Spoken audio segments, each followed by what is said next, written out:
বাংলার 12 বুরিয়ারদের সর্দার ইসাখার পুত্র মুসাখার কবর নাকি ঢাকা বিশ্ববিদ্যালয়ের মাটিতে রয়েছে। বিষয়টি জানার পর থেকেই কবরটি দেখার জন্য মনটা আনচান করছিল, তাই দেরি না করে সঙ্গে সঙ্গে বেরিয়ে পড়েছি। ঢাকা বিশ্ববিদ্যালয়ে যাওয়ার পথে আপনার চোখে পড়বে রাজু ভাস্কর্য, সোহরাওয়ার্দী উদ্যান, শহীদ মিনার, বিদ্রোহী কবি কাজী নজরুল ইসলাম, শিল্পাচার্য জয়নুল আবেদিনের কবর এবং 3 নেতার মাজার। ঢাকা বিশ্ববিদ্যালয়ে এলে অবশ্যই এসব ঐতিহাসিক জায়গাগুলো দেখে যাবেন। বিশ্ববিদ্যালয়ের মসৃণ পাকা রাস্তা ধরে যখন হেঁটে যাচ্ছি, মনে তখন এক অন্যরকম ভালো লাগা অনুভূতি হলো। মনে মনে ভাবছিলাম, এই বিশ্ববিদ্যালয়ে ইসাখার পুত্র মুসাখা শুয়ে আছে, সেটা জানতামই না।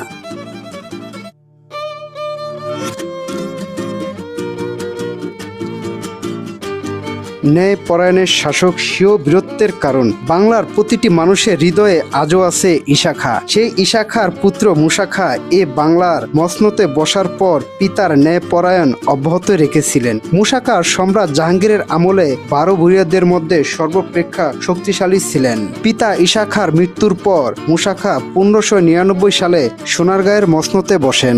স্বাধীন চিন্তা মুসাখা মুঘল সাম্রাজ্যের বিরুদ্ধে আজীবন যুদ্ধ করে গেছে, আর বৃহত্তর ঢাকা, কুমিল্লা ও ময়মনসিংহ জেলা নিয়ে অধিকাংশ স্থান নিয়ে তার রাজত্ব গঠিত হয়েছিল, আর সোনারগাঁয়ে ছিল তার রাজধানী। বাংলার ইতিহাসে মুসাখার চরিত্র অত্যন্ত গুরুত্বপূর্ণ।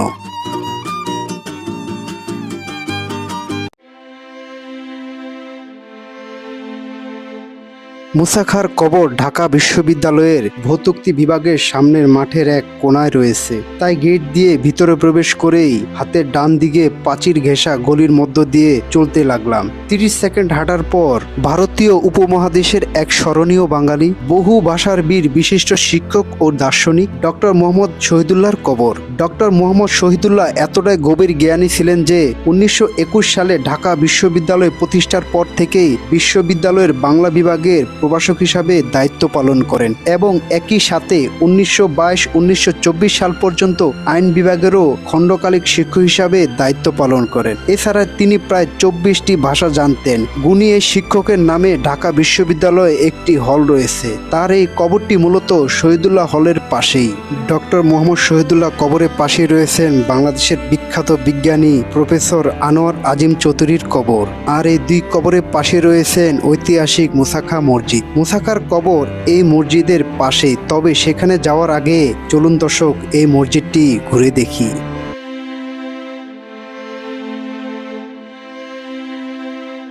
মুসাখা মসজিদ বা এই মসজিদটি অত্যন্ত ছায়া সুনিবিড় মুঘল স্থাপনের অনুকরণে নির্মিত। ধারণা করা হয় এই মসজিদটি ইসাখার পুত্র মুসাখা নির্মাণ করেন, যেখানে বিশ্ববিদ্যালয়ের শিক্ষক, শিক্ষার্থীরা, কর্মচারী ছাড়াও সাধারণ মানুষ আজও নামাজ আদায় করেন।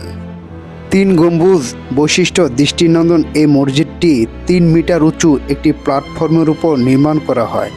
এর নিচতলায় কয়েকটি কক্ষ আছে। নির্দিষ্ট কোনো শিলালিপি না থাকায় মসজিদটি ঠিক কত সালে নির্মাণ হয় এর কোনো সঠিক ইতিহাস জানা যায় না। তবে মসজিদের পাশে যে নাম ফলক আছে, মসজিদটি মুসাখা আমলে হলেও এটি শায়েস্তা খান আমলে নির্মাণ হয় এবং নির্মাণ করেন মুসাখার পুত্র মনোয়ার খাঁ।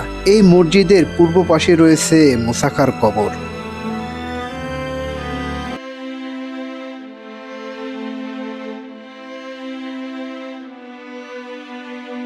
দর্শক, অবশেষে আমি পৌঁছে গেলাম মুসাখার কবরে। আমার পিছনে যে শুয়ে আছেন যিনি কবরবাসী, তিনি হচ্ছে ইসাখার পুত্র মুসাখা।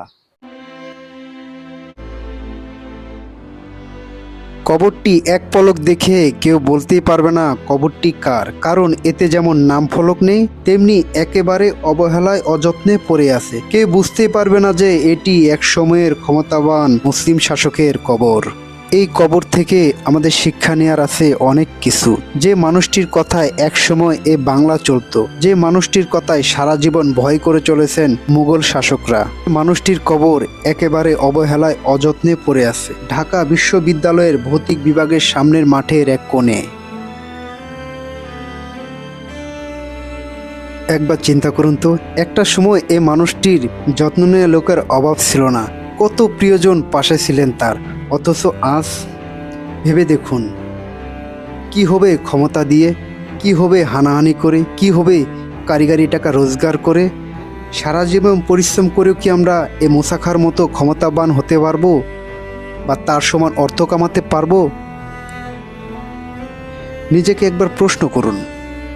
দেখুন, আজ মুসাখা কিছুই নিয়ে যেতে পারেনি, বরং তার কবর এমন একটি স্থানে আছে যা অধিকাংশ মানুষেরই অজানা। তাই ঢাকা বিশ্ববিদ্যালয়ের প্রশাসক এবং প্রত্যন্ত অধিদপ্তর সহ সংশ্লিষ্টদের উচিত এই কবরটি শুধু পাকা করে দায়সারা সংরক্ষণ না করে এখানে অন্তত একটি নামফলক এবং মুসাখার কর্মময় জীবনী সম্বলিত একটি সাইনবোর্ড টানানো অত্যন্ত জরুরি। তাহলে আগামী প্রজন্ম বিখ্যাত এই শাসক সম্পর্কে জানতে পারবে, তেমনি জানতে পারবে সাধারণ দর্শনার্থীরাও।